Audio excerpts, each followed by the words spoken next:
ultrapassam essa linha do marco, que é a nossa morte física.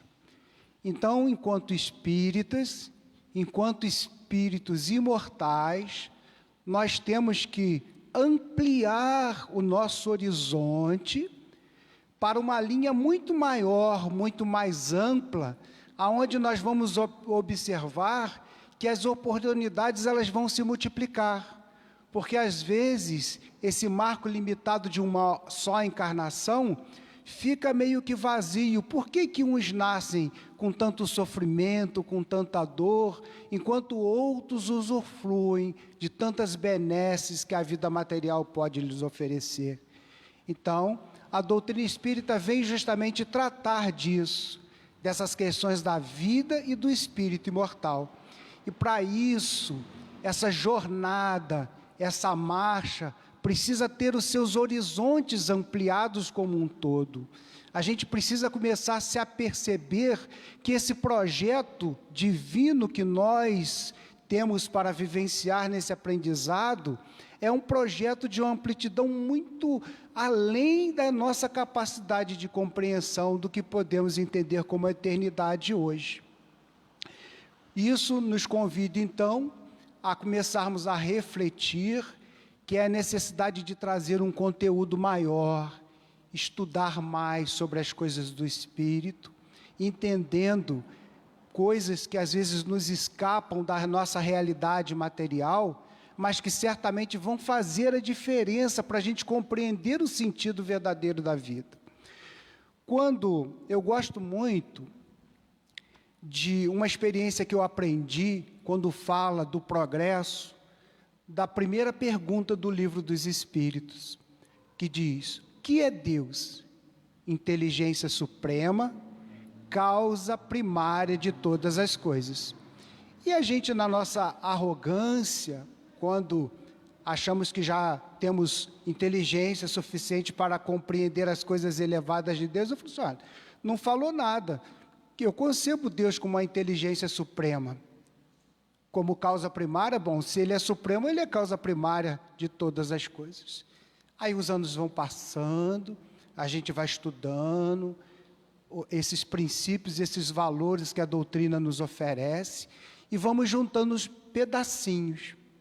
Aí, eu uma vez, trazendo um pouco de conhecimento científico que nós temos hoje, ouvindo falar sobre física quântica, sobre mecânica quântica, eu ouvi uma afirmação dizendo: a matéria é energia coagulada. Voltando então lá ao Livro dos Espíritos, a gente começa a perceber que nos seus ensinamentos diz que somos todos emanação de Deus, porque Deus é um princípio inteligente, causa primária de todas as coisas. E esse princípio inteligente, ele se transforma, ele sofre uma modificação e dele surge o princípio material. Então, a matéria é uma modificação do próprio elemento divino que nós, enquanto seres imortais, estamos vivenciando como experiência, como oportunidade. Daqui a pouquinho vocês vão entender onde eu quero chegar. Pode estar parecendo um pouco complicado, mas um pouquinho de paciência e vocês vão entender. Então, esse princípio inteligente, lá no seu início, ele se condensa e começa a aprender uma tarefa simples, de juntar um pouquinho de energia, se condensar e transformá-la em matéria. E aí surge um elétron. Um elétron é uma inteligência que transforma um pouco de energia em condições materiais e fica ali cumprindo aquela energia, aquele papel. Só que naquele instante já se iniciou o primeiro tijolo da argamassa da matéria que nós temos. Esse elétron depois progride em inteligência e ele era apenas um elemento material com um elétron, que é o hidrogênio que nós conhecemos, e ele passa a ter 2 elétrons. e aí começa a ter uma tarefa mais complexa. Então, aquela inteligência mais simples cuidava de um elétron, ela aprende a cuidar de 2, de 3, de 4, até toda a tabela periódica que nós vamos conhecendo hoje com o avanço da ciência. Aquela inteligência, ela vai progredindo passo a passo. Ela se junta a outras inteligências e aí surgem os agrupamentos de elétrons que vão formar, por exemplo, vários agrupamentos dos minerais. Então surgem os minérios, vão surgindo os princípios, a rocha nada mais é do que várias inteligências individuais que se unem num aprendizado coletivo para dar forma. E esse princípio inteligente vem progredindo, daqui a pouquinho ele chega ao reino vegetal. Esse princípio inteligente no reino vegetal começa a aprender a transformar a energia da luz para que ele possa produzir os elementos para ele poder se alimentar. Ele aprende a respirar, e esse princípio inteligência, essa pequenina inteligência que partiu dessa inteligência primária que é o Pai, vem estagiando no elemento material, na escola material, cumprindo papéis simplórios para nós, mas que é todo um caminho que vai começar a construir esta grande marcha do progresso, porque para nós homens, no momento evolutivo que nós já vivenciamos, o nosso corpo espiritual, o nosso perispírito, quando forma o corpo físico, ele já estagiou numa escola de progresso. Nós não precisamos fazer esforço para respirar, porque as células que estão sob o comando da inteligência maior que nós já somos, já fazem todo esse processo de forma automatizada. Mas a inteligência, até para aprender a respirar, ela passou por um processo de aprendizado e de crescimento e de progresso. Então, veja, aonde eu estou querendo levá-los, creio que vocês já devem ter percebido, que esses parâmetros de marcha, de progresso, são muito mais amplos e que iniciam desde aprendizados mais simples. Porque em nosso orgulho, enquanto homens, nós achamos que fomos criados à imagem e semelhança de Deus, superiores a todas as outras coisas. Mas não é bem verdade colocarmos desta forma, porque nós, homens, já somos espíritos numa condição de progresso, aonde já nos aproximamos de uma condição superior de inteligência. Mas o que Leon Denis poeticamente fala para a gente? A inteligência dorme no mineral, sonha no vegetal e acorda no animal. E então ela começa com os princípios do instinto que o reino animal lhe oferece a desenvolver, a progredir e a trabalhar. Hoje, já temos sentimentos, mas o que nos traz até os sentimentos foram os instintos. Então, se olharmos para cada criatura, nós vamos observar que cada ser está vivendo nessa grande linha de progresso, nessa grande linha de aprendizado, o seu momento especial. Tudo nos é dado como oportunidade de aprendizado. Deus nos cria simples e ignorantes, e tudo mais é construído através de nossas conquistas. Nós precisamos juntar os pedaços, nós precisamos construir as virtudes, nós precisamos conquistar valores divinos cada vez mais através de um processo de evolução intelectual, ético, moral, porque de lá de trás, bem além do que a gente pode imaginar, esse princípio inteligente vem trabalhando, se desenvolvendo. E aí, juntando esse conhecimento, como o Vanderlei falou, que o nosso estudo possa ser consolador na nossa noite de hoje. Nós vamos observar que nós, no momento que estamos, já temos muitas conquistas na história do progresso. Já não somos mais seres tão primitivos. Não somos os santos, os espíritos experientes, aí uso a palavra santo, santidade, porque ela nos traz todo esse compêndio de virtude superior, porque damos a esse título de santo a condição de espíritos que vivem em plenitude virtuosa, de sabedoria e desses valores. Ainda não somos esses, mas também já não somos mais aquele princípio inteligente que ainda está estagiando com valores primitivos. E para a misericórdia de tudo isso, para que isso aconteça de verdade, o que os Espíritos nos têm ensinado? Que cada um de nós é um projeto vivo, porque, como a gente falou, Deus, inteligência suprema, causa primária de todas as coisas. Então, começando a compreender isso, a gente entra aqui num aspecto de uma irmandade, porque todos nós emanamos de Deus. Todos nós partimos desse grande princípio, essa grande inteligência, da qual tudo se manifesta, desde o princípio inteligente até o princípio material. Às vezes, a gente pode parecer até um pouco repetitivo, mas se alcançar aqueles aspectos, eu digo, podemos ver Deus numa parede? Aí a pessoa pode dizer, olha, como é que eu vou ver Deus numa parede? Queridos, nesse momento, uma quantidade incontável de inteligências estão mantendo a ordem energética para que essa parede esteja aqui. Aqui não existe o caos, cada átomo se unindo a outro átomo, formando moléculas de elementos materiais, nos demonstram a ordem.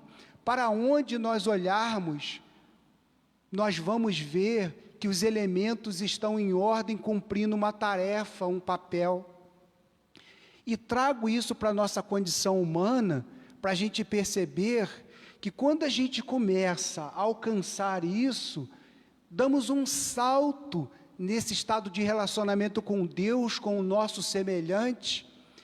Digo sempre que, a meu ver, Francisco de Assis era o homem que tinha esse maior conhecimento de física quântica que nós podíamos imaginar. Porque Francisco de Assis beijava o chão, cuidava dos pássaros, alimentava e cuidava da natureza ao seu redor, com tanto esmero, com tanta dedicação, olhava para a lua, para o sol. Por quê? Chamava de irmão. Por quê? Porque ele beijava o chão. Francisco de Assis, quando estava beijando o chão, ele estava beijando o chão? Não. Ele já conseguia ver ali a presença de Deus, do Pai, que permitia aquela oportunidade de que todos aqueles elementos materiais, a ordem, a própria natureza, os animais, toda essa estrutura que nos é oferecida de oportunidade para construirmos o nosso conhecimento intelectual, o nosso conhecimento emocional, Deus está se manifestando. Tudo só acontece porque Deus se manifesta. Então ele conseguia perceber isso. E entrava num êxtase com a vida, porque ele conseguia olhar para tudo e ver a presença de Deus. Como disse, podemos, na solidão do nosso quarto, olharmos para aquela grande parede que a gente vê todos os dias e não vê nada.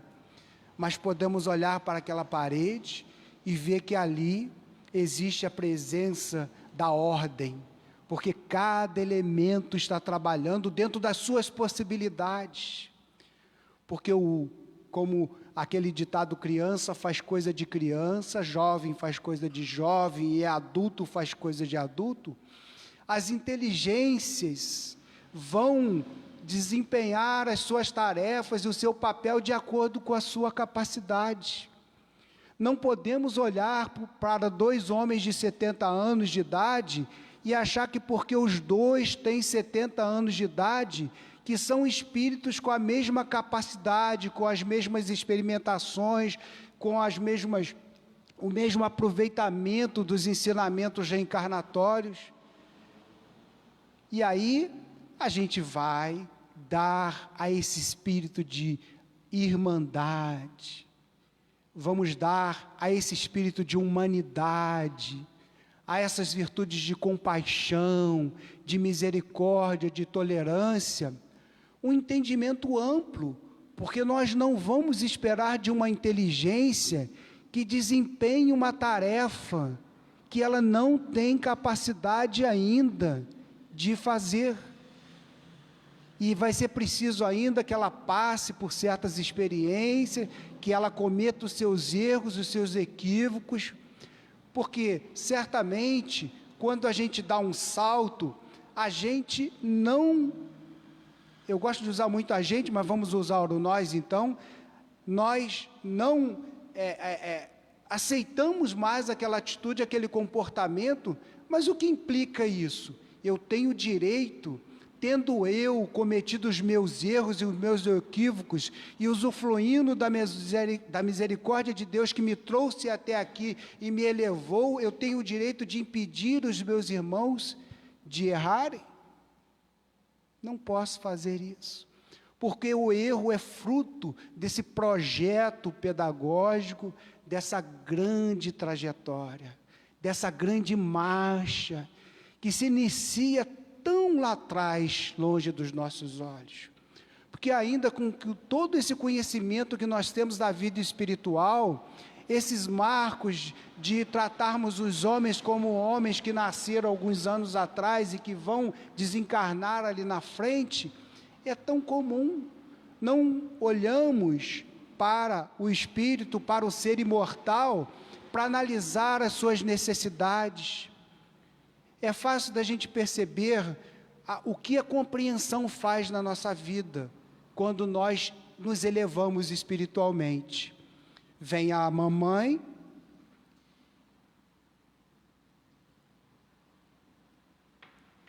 com seu filhinho no colo, né? Naquela idadezinha assim de 1 ano e meio, 2 aninhos, você chega, que neném bonitinho, daqui a pouquinho, quando você dá a bobeira, ele pega a mãozinha e te dá um tapa dentro do rosto. O que nós fazemos nesse momento? A mãe pede 1000 desculpas, me desculpa, já fulano, bate na mãozinha da criança, cada um tem a sua reação particular, bate na mãozinha da criança, e o que a gente faz? Não faça isso, por favor, não bata nele, você não está vendo que é uma criança. Naquele momento, a compreensão nos levou a defender o nosso algoz. Fomos ofendidos por um tapa, e compreendendo que aquela criatura não tinha capacidade de compreender as consequências daquele ato, fomos em sua defesa.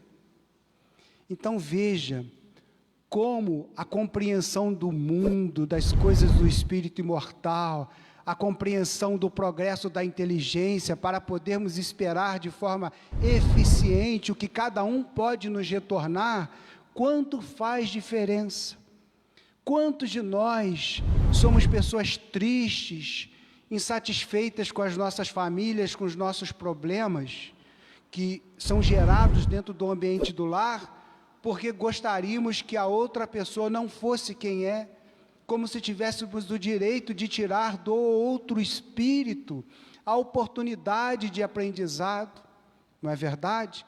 Então, ao educador, ele quer ter a oportunidade de ensinar, porque, às vezes até brinco e falo assim, a gente tem uma necessidade de inimizade, né? Porque qualquer coisinha a gente faz um inimigo, mas a gente precisa perceber que o inimigo verdadeiro não é a criatura, é os atos e o comportamento que a criatura tem.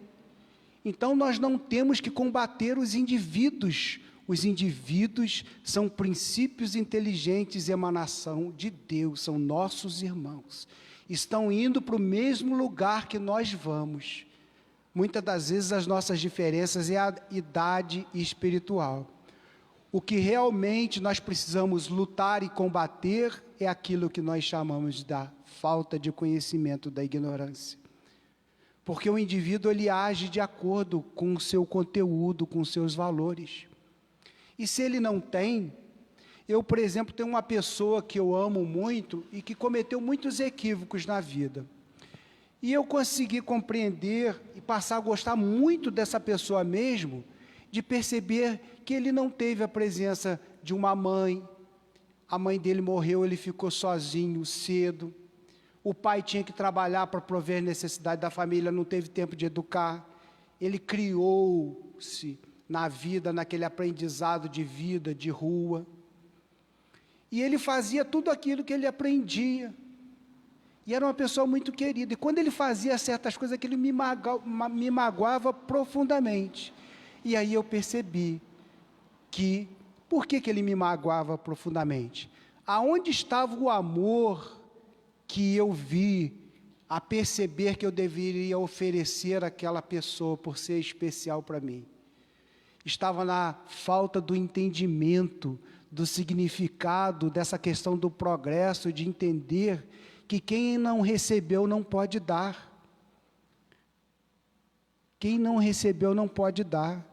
Nós estamos vivendo hoje momentos onde estamos saindo das sombras do nosso passado, da Idade Média, dos equívocos, os mais terríveis que fizemos. Ainda está entranhado em todos nós, todos esses hábitos, mas isso só vai acontecer com esse projeto, só vai entender com essa marcha. Então o tempo é sempre a nosso favor, o tempo sempre nos dará a oportunidade amanhã de fazer melhor, de fazer diferente. E o que nós temos aprendido nessa trajetória, quando Jesus nos traz o Sermão do Monte, Jesus nos apresenta a vida dos mundos superiores, porque Ele vem nos falando das virtudes, dos misericordiosos, daqueles que perdoam, daqueles que compreendem. Ele vem falando, bem-aventurados sois todos vós que só choram porque serão consolados. O que ele quer dizer com isso? Ele quer dizer que nesse momento, nessa revolução, nessa transformação, aonde temos que remexer em nossos equívocos maiores, vamos chorar, vamos passar por problemas difíceis para lidar com tudo isso, mas remexendo em todos esses valores, nós vamos construir novos conceitos, novos valores e vamos ser espíritos felizes, apoiado nessas virtudes, nesses valores que a gente vai conquistando dia após dia.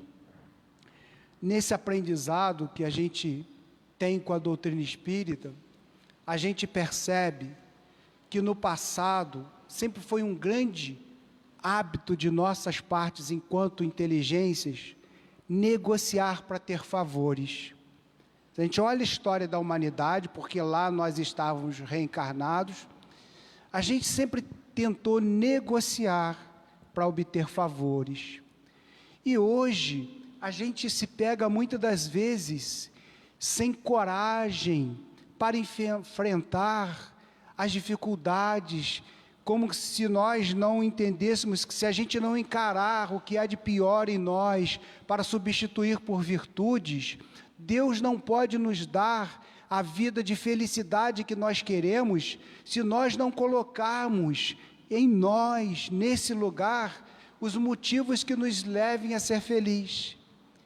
Então, muitas das vezes a gente percebe aquele comportamento do vitimismo, né? A gente descobre isso, eu não sei se vocês concordam, por exemplo, assim, eu costumo às vezes, como a gente está falando de culpado, de erro, eu descobri que a grande culpa desse estado de espírito nosso, de infelicidade, de estarmos sem coragem para enfrentar, é a mamadeira. Não sei se vocês concordam comigo. Por que a mamadeira? Ora, quando a gente é pequenininho, a gente dá uma choradinha, mamãe faz o quê? Vem correndo, mamadeira. Faz um xixi na fralda, dá uma choradinha, mamãe vem, não é? E dá lá, troca a nossa fralda. Então a gente percebeu que reclamar das coisas ruins que nos acontecem, virá sempre outro para tentar atender às nossas necessidades e nos consolar. Só que qual está sendo o nosso papo do nosso estudo? Só o conhecimento, a experiência, a maturidade que cada um vai conquistar com seus problemas, com as suas dores, com seus sofrimentos, na vivência do lar, numa decepção. A gente só desenvolve força moral para lidar com uma decepção quando consegue perceber e compreender todo esse processo. Então, aquilo que parece para nós um grande mal, que nós gostaríamos que fosse afastado de nossas vidas, é como a principal lição que nós temos que passar, aprender, exercitar, para poder dar uma ascendência, para podermos subir nessa grande marcha do progresso. Nosso horário é, Vanderlei? 8h15? Tá. Nós podemos perceber, por exemplo, nessa marcha do progresso, quando falei para assim, os marcos que nós delimitamos, né? O marco do nascimento, do desencarne.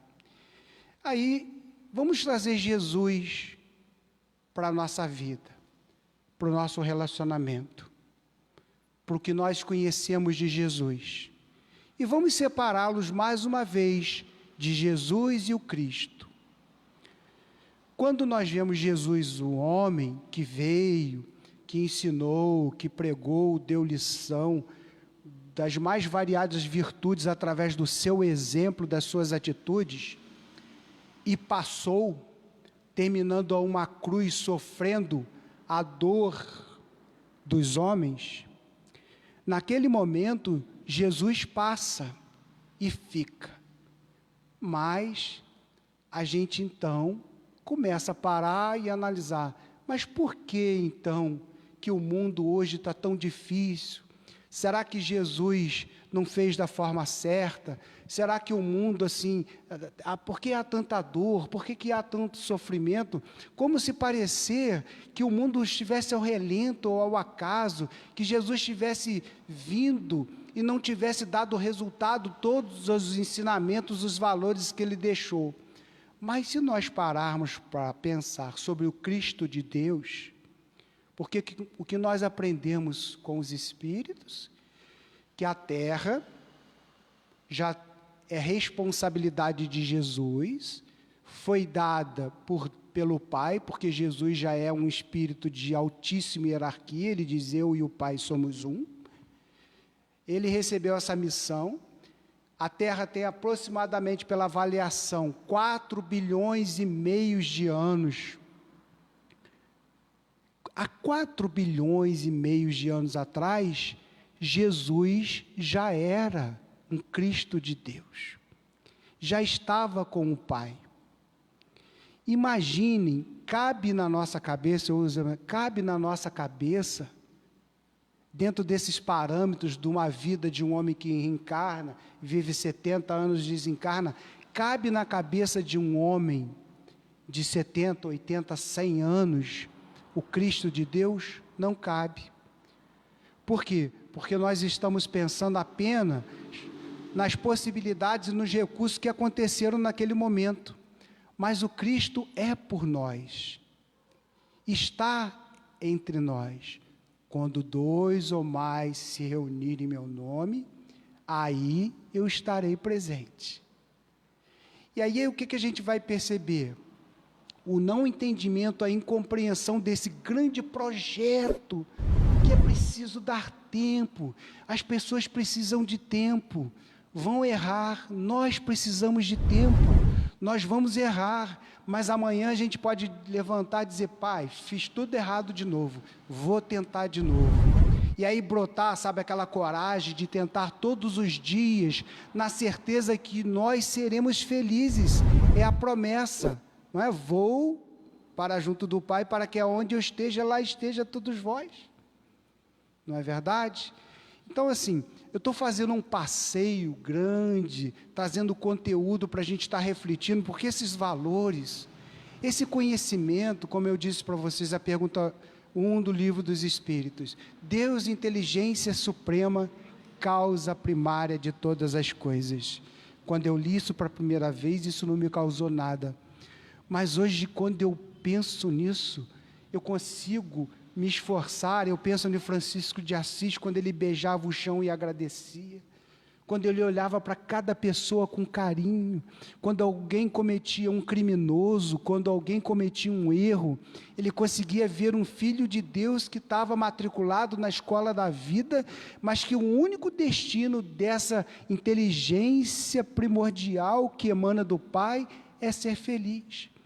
E que a vida, as experiências, o dia a dia vão, de qualquer forma, levar essa criatura a ser um espírito de uma capacidade intelectual, emocional, que transcende a nossa capacidade, que transcende o nosso entendimento.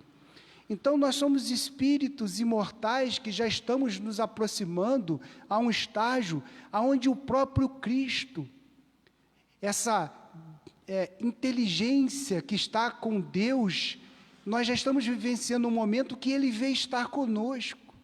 Falou para nós das coisas dos mundos superiores. Aí a gente vai dizer assim, poxa, mas Jesus já falou tudo no Evangelho há 2000 anos atrás e ninguém entendeu nada. Mas a coisa não é dessa forma. São muitos sentimentos, são muitas emoções, são muitos equívocos, é muito trabalho, é muito exercício, é muita dedicação, há necessidade de muita fé e de muita confiança. Então é preciso vestir esse espírito dessa grande marcha, dessa grande trajetória, e que se hoje a gente não é o santo que quer, também não somos mais aqueles ainda que éramos apenas animais vivenciando por instintos. Já temos capacidade de desenvolver sentimentos, ainda que pequenos, e estamos caminhando para uma condição de espírito superior, que eu brinco também, alguns já até devem ter vindo. A gente, quando começa a se atrever a falar de mundo superior, né? É porque nos mundos superiores, né? Porque alguém aqui se atreveria a imaginar como os espíritos vivem nos mundos superiores? Não cabe. Eu fico pensando, como é que Jesus está se relacionando lá com essas inteligências, né? Cabe na nossa cabeça? Não cabe. Mas é para lá que nós estamos indo, né? Então, querido.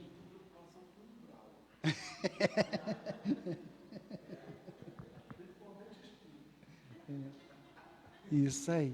Então, para a gente encerrar, né? Porque, primeiro, a importância de estudar, de se dedicar. Com dificuldade, gente. Lê a primeira vez, não entende. Lê a segunda, não entende. Mas as conquistas só virão quando os nossos horizontes se ampliam, quando o nosso entendimento, ele ultrapassa essas coisas do mundo normal, desses hábitos cotidianos que nós temos, né? Essa condição de se assumir como filho de Deus. Isso às vezes é até problemático, porque às vezes as pessoas estão passando por uma situação difícil, estão fragilizadas e respiram aquele ar do pobre coitado, e às vezes eu gosto até de dar uma sacudida, eu falo assim, você é filho de Deus, cara, para de chorar, para de se desesperar, olha tudo isso, sinta-se filho de Deus, não só pense que você é filho, sinta-se filho de Deus, vós sois deuses, você é muito maior do que tudo isso. Então não é um desrespeito à dor e ao sofrimento alheio, não é. Mas esse apoio que a gente precisa entender dessa grande jornada, sabe? Dessa grande trajetória, a marcha do progresso, é isso. É sair do simples e ignorante e estar junto de Deus. Lágrimas, alegrias, tristezas, mas junto disso experiências, maturidade, sabedoria, e um dia estaremos juntos ao Pai, reunidos junto ao nosso Mestre Jesus, com a tarefa de ajudar mundos inferiores, porque é um ciclo, né? É um ciclo. Alguém aqui vai querer a missão de ter que reencarnar num planeta para receber uma cruz como Cristo recebeu?